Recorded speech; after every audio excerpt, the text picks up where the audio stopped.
اللہ رب العزت نے حضرت نوح علیہ السلام کے قوم پر پانی کا عذاب مسلط فرمایا، سب غرق ہو گئے اور بیٹا بھی غرق ہو گیا۔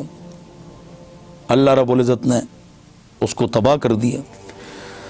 حضرت نوح علیہ السلام نے عرض کیا، یا اللہ یہ میرا بیٹا ہے، آپ نے وعدہ فرمایا آپ کے اہل کو بچاؤں گا تو اس کو بچا دیں۔ بیٹے کو بار بار کہتا ہے کہ ہمارے پاس بیٹھ جاؤ، آ جاؤ جی۔ بار بار حضرت نوح علیہ السلام نے اللہ سے درخواست کی، بیٹے سے فرمایا کہ آ جائیے۔ اس نے کہا میں پہاڑ پر چڑھ جاؤں گا، مجھے پانی سے پہاڑ بچا لے گا۔ اللہ نے فرمایا لا عاصم اليوم۔ اللہ رب العزت نوح علیہ السلام کے کلام کو نقل فرما رہے ہیں کہ نوح علیہ السلام نے کیا فرمایا؟ لا عاصم اليوم۔ اللہ اکبر، آج کوئی بچے گا نہیں 83 آدمیوں کے علاوہ۔ اللہ اکبر۔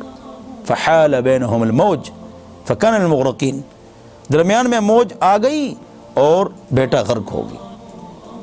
پاک رب نے فرمایا انہو لیس من اہلک انہو عمل غیر صالح، آپ کا بیٹا آپ کے اہل میں سے نہیں ہے، آپ کا بیٹا بد عمل ہے، آپ کے اہل میں سے وہ ہے جو نیک عمل ہے۔ یہ 83 افراد۔ بہرحال اللہ رب العزت نے ان کا تذکرہ فرمایا۔ آگے پاک رب نے فرمایا ثم انشأنا من بعدهم قرنا آخرین، ایک اور امت کو ہم نے پیدا کیا۔ وہ کون ہے؟ تذکرہ اللہ رب العزت نے نہیں فرمایا۔ مفسرین فرماتے ہیں اس سے یا مراد حضرت صالح علیہ السلام ہے، جو قوم سمود کی طرف مبعوث ہوئے تھے اور اونٹنی کا واقعہ آپ کو یاد ہے، یا حضرت ہود علیہ السلام ہے جو قوم عاد کی طرف مبعوث ہوئے تھے اور زبردست قسم کی چھنگاڑ نے ان کو برباد کیا تھا، جس میں خوفناک آواز تھی اور ان کے دل پھٹ گئے۔ سورہ اعراف کے اندر اور سورہ ہود کے اندر اس کا تفصیلی قصہ گزر چکا ہے۔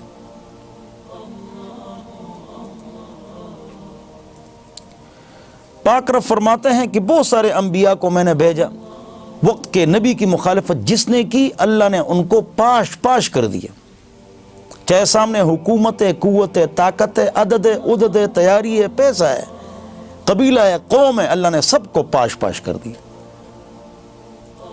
ہم انبیاء بھیجتے رہے، وہ انکار کرتے رہے، ہم ان پر عذاب لاتے رہے۔ اسی طرح چلتے چلتے حضرت موسیٰ اور ہارون علی نبینا و علیہما الصلاۃ والسلام، ان کو ہم نے بھیجا۔ آپ کو موسیٰ علیہ السلام کا تذکرہ خوب معلوم ہے تمام مسلمانوں کو۔ چنانچہ پاک رب نے قرآن میں 30 پاروں میں سے 27 پاروں میں یہودیوں کے 41 بیماریوں کا تذکرہ فرمایا ہے کہ یہودیوں میں 41 خباثتیں ہیں۔ آپ سب جانتے ہیں ان میں کیا غلطیاں تھیں۔ میں صرف ایک غلطی آپ کے سامنے رکھتا ہوں۔ ہفتے کے دن عبادت یہودیوں کا کام، اتوار کے دن عیسائیوں کا کام، جمعے کے دن ہمارا کام، ان کے لیے پورا دن، ہمارے لیے 1 گھنٹہ۔ پھر بھی ہم سستی کرتے ہیں، ان پر ہنستے ہیں کہ ان کو کہا گیا کہ ہفتے کے دن کیا نہ کرو، مچھلیاں نہ پکڑو۔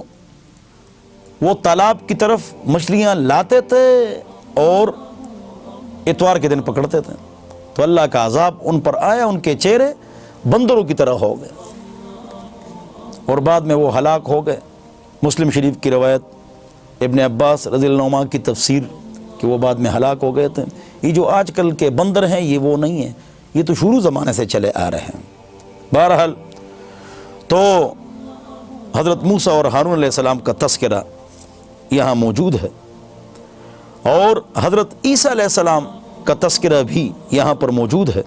یہ قدرت کی ایک نشانی تھی، بغیر باپ کے پاک رب نے پیدا فرمایا اور بیت اللحم کے مقام پر پیدا ہوئے، جس کی طرف عیسائی منہ کر کے نماز پڑھتے ہیں۔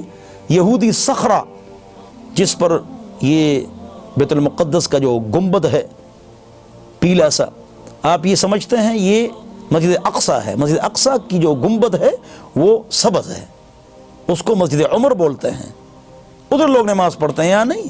یہ تو صخرہ کے اوپر پیلا سا گنبد ہے، یہ صخرہ ہے۔ صخرہ کا معنی ہے پتھر، یہ بابرکت پتھر ہے، یہاں سے فرشتوں کی ڈیوٹیاں تبدیل ہوتی ہیں صبح و شام کی، اور یہود نے اس کو گندہ کیا تھا باوجود یہ کہ ان کا قبلہ ہے، اور ہم نے ان کی عزت کی، اس پتھر کی، اسی کی طرف منہ کرتے ہیں، اور الحمدللہ بیت المقدس پورا، مسجد عمر، ساری صخرہ، مقام، یہ جو بیت المقدس ہے نا جی، آپ سمجھ جائیں کہ یہ پورا راجہ بازار اس میں 2-3 مرتبہ آ سکتا ہے، بہت بڑی مسجد ہے، الحمدللہ ساری کی ساری ہمارے پاس ہے ماشاءاللہ، اب بھی ماشاءاللہ۔ یہودی تھے، بخت نصر اور ہٹلر نے مارا ان کو، پھر ہمارے پاس یہ آئی، پھر انہوں نے لے لیا، پھر ریمنڈ نے لے لیا، ریمنڈ نے 70,000 مسلمانوں کو قتل کیا، ذبح کیا، خون کی ندیاں چلائی، پھر سلطان صلاح الدین ایوبی نے قبضہ کیا، اور پھر کیا ہوا کہ سب کو معاف کر دیا، کسی کو کچھ نہیں کہا۔ بہرحال اب بھی اگر اس شہر پر ان کا قبضہ ہے، مسجد ہمارے پاس ہے، خوش ہو جاؤ ایک مسلمانوں۔ اور یہودی ایک دیوار کے پاس آتے ہیں، دیواری گریہ اس کو بولتے ہیں، اور وہاں پر بیٹھ کر روتے رہتے ہیں مسلمانوں کے پاس ہے، اور الحمدللہ مسلمان تکڑے لوگ ہیں، باعزت، تکڑے، عزت دار، اللہ والے، اور پورا کفر ان سے ڈرتا ہے۔ اور بعض افراد ایسے ہیں کہ وہ مسلمانوں کا بھی خیال کرتے ہیں، ہمارے حکمران ادھر کافروں سے بھی ڈرتے ہیں، تو ان کے کام جو ہے نا پریشان کن ہیں۔ ان کو چاہیے کہ عدالت میں قرآن و حدیث رکھیں، 53 ممالک، انگریز کے قانون کو ختم کریں، نمبر 1۔ نمبر 2، کافروں کی آنکھوں میں آنکھیں ڈال کر بات کریں، خزانے کی حفاظت کریں، قرآن و حدیث کے قریب ہو جائیں تو اللہ ان کو خیر عطا فرمائے گا۔ 67 ممالک صحابہ، تابعین، تبع تابعین نے آپ کو دے دیے، آپ ان کی قدر نہیں کرتے ہیں۔ یہ علاقے کس نے دیے ہیں؟ Italy, Sicily, Atlantic, South Africa آپ کے پاس تھا، کہاں چلے گئے؟ آدھا یورپ۔ تو جو کچھ ہے اس کی تو حفاظت کرو، اللہ کے حکم، نبی علیہ السلام کے طریقوں پر تو چلو، اللہ کے بندو۔ تو حضرت عیسیٰ علیہ السلام اور ان کی امی محترمہ، اس وقت کے بادشاہ ان کے مخالف ہو گئے تھے، تو یہ وہاں پر جو نا چھپ گئے تھے، اللہ نے ان کو عزت کا مقام وہاں عطا فرمایا، اور پرسکون جگہ، اونچا مقام اور پانی کے چشمے۔ بہت سارے کفار کہتے ہیں کہ ہمارے پاس پیسے زیادہ ہے تو ہم اللہ کے قریب ہیں، تو یہ دنیا کی خوشیاں ہیں معمولی، اصل قربت جو ہے وہ عقیدے کی ہے، اور اللہ کے حکم پر چلنا ہے، نبی علیہ السلام کے طریقوں پر چلنا ہے۔ آگے پاک رب نے یہ بات ارشاد فرمائی کہ یہ امت ایک امت ہے، اور ہم نے فرقے بنا دیے، فَتَقَطَّعُوا أَمْرَهُمْ بَيْنَهُمْ زُبُرًا، تو یقیناً ہم نے فرقے بنا دیے۔ اے مسلمانوں سنو غور سے، جو قرآن، حدیث اور ختم نبوت کو مانتے ہیں وہ مسلمان ہیں۔ تمام مسلمان پوری دنیا کے، جن کی جس طرح رنگ کی پگڑی ہے، کپڑے ہیں، مسجدوں کا رنگ ہے، تمام مسلمان قرآن کو مانتے ہیں جی، حدیث کو مانتے ہیں جی، ختم نبوت کو مانتے ہیں، لہذا سارے مسلمان ہیں۔ ہم رب کے ہیں، رب ہمارے ہیں، ہم سب کے ہیں، سب مسلمان۔ ہم رب کے ہیں، رب ہمارے ہیں، ہم سب کے ہیں، سب ہمارے ہیں، سب مسلمان ہیں۔ امت کو جوڑنا ہے۔ ان میں بڑی غلطی ہیں جی، جو متفکر آپ کے مخالف ہے، لوگ کہتے ہیں ان میں بڑی غلطی ہے، تو ہم میں بھی بڑی غلطی ہے، ہم غلطیوں سے پاک ہیں۔ داغ داغ مت کو سب داغ دار ہیں، بے داغ بس وہی جو پروردگار ہے، تو ہم غلطیوں سے پاک نہیں ہیں۔ تو امت کو جوڑنا ہے، توڑنا نہیں ہے۔ ہم علماء سٹیج کے امت کو توڑتے ہیں، کسی سے اختلاف ہے، ہمارا، میرا، آپ کا موقف بیان کرو، قرآن حدیث کے حوالے لے آؤ، کسی مقطع فکر یا جماعت یا فرد کا نام نہ لو۔ پورا یوٹیوب بھرا ہوا ہے اختلافات سے، نیا مسلمان کہاں جائے؟ اللہ ہم سب کو سمجھ عطا فرمائے۔ شرک سے بچیں گے تاکہ نبی علیہ السلام کی شفاعت ملے، بدعت سے بچیں گے تاکہ نبی علیہ السلام کے ہاتھ کا حوض کوثر ملے۔ کل حزب بما لدیہم فرحون، ہر جماعت جو اس کے پاس ہے اس پر وہ خوش ہے۔ 73 فرقے بنیں گے، ایک جنت میں جائے گا۔ جنت والا فرقہ کون سا ہے؟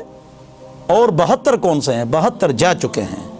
یا قرآن کے منکر ہوں گے کہ اس میں تحریف ہوئی ہے، یا حدیث کے منکر ہوں گے کہ ہم صرف قرآن مانتے حدیث نہیں مانتے، یا ختم نبوت کے منکر ہوں گے، یا اجماع کے منکر ہوں گے، یا ضروریات دین کے منکر ہوں گے۔ یہ جتنے مقاطع فکر آپ کو نظر آتے ہیں یہ سب مسلمان ہیں، قرآن کو مانے، حدیث کو مانے، ختم نبوت کو مانے۔ یہ فرقے نہیں ہیں، یہ سب جنتی ہیں۔